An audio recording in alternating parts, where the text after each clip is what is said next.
Yeah. And class is also very important kasi doon talaga kayo nagkakilala ng husto. At what is the story? The short version of the story. Short version nun, may isang season na parang every taping, meron na siyang coffee. Dinadalan ko na siya ng coffee lagi. Tapos, may isang hirit doon before ang Ritken na parang nasa line na parang tinagpo pero hindi tinadhana, parang gano'n. Tapos parang off mic, bumulong lang ako sa kanya na, hindi natin alam. Sabi ko gano'n. Tapos parang siya, bro, huwag kang ganyan. Kasi bro naman tawag niya sa akin dati. So, kasi we're very, very close.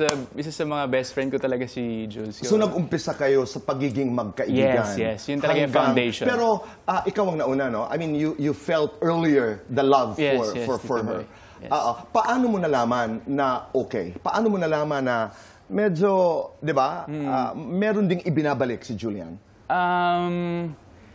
Well, very sweet po kasi talaga si Julie. And naramdaman ko lang yan.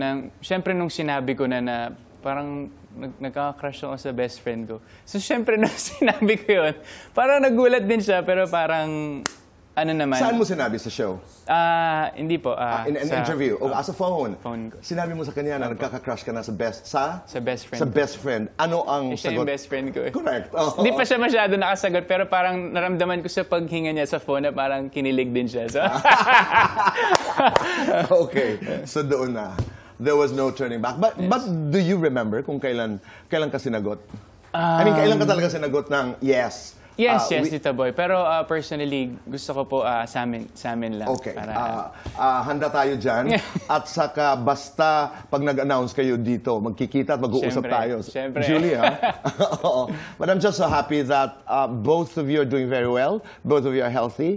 And I'm not going to ask you about when you're going to get married because you will be here to announce it. Yes, tsaka ninong ka, Tito Boy. Tanggap yun. Maraming salamat. Let's do fast talk. Okay, Tito Boy. Huwag niyo pong kalilimutan, again, the class that's September 14, 7:15 p.m. 15 p.m. Okay. Fast talk with Raver. 2 minutes. Dancing, acting, or hosting? Dancing. Dance class, singing clash. Singing clash. Clash master, clash dismissed. Clash master. Action, drama. Action. Fight scene, love scene. Fight scene. Topless, bottomless. Bottomless. Guwapo o romantiko? Romantiko. Magaling, maharot. Magaling. Julie, the co-host. Julie, the girlfriend. Julie, the girlfriend. Kinalani, Christian at Ay. Sino ang gusto mong makaduet? Christian. Ang tuturuan mong sumayaw? Christian. Ang isasama mo sa inuman? Miss Ayay. Ang hihingan mo ng love advice? Miss Lani. Ang hihiraman mo ng pera? Christian. Ang kukunin mong ninang sa kasal, maliban sa akin? Miss Ayay and Miss Lani. Guilty or not guilty? Nangupit sa magulang? Guilty. Guilty. Guilty or not guilty? Nakipagsuntukan sa kapatid? Not guilty. Guilty or not guilty? May panahon na yumabang? Not guilty. Guilty or not guilty? Nag-overlap ng girlfriend? Not guilty. Guilty or not guilty? In-stalk ang ex? Not guilty. Not guilty. Guilty or not guilty? Inaway ni Julie dahil sa selos? Guilty. Guilty or not guilty? Nagpasipsip sa... nagpapasipsip sa parents. Nagpapalakas sa parents ni Julie. Not guilty. Not guilty. Mali naman yan. Natin na yung basahin nyo yan. Inabahan ako doon sa sip-sip. Guilty or not guilty? Takot kay Julie. Guilty. Guilty or not guilty? Ready ng mag-asawa? Not guilty. Love or career? Love. Lights on or lights off? Lights on. Happiness or chocolates?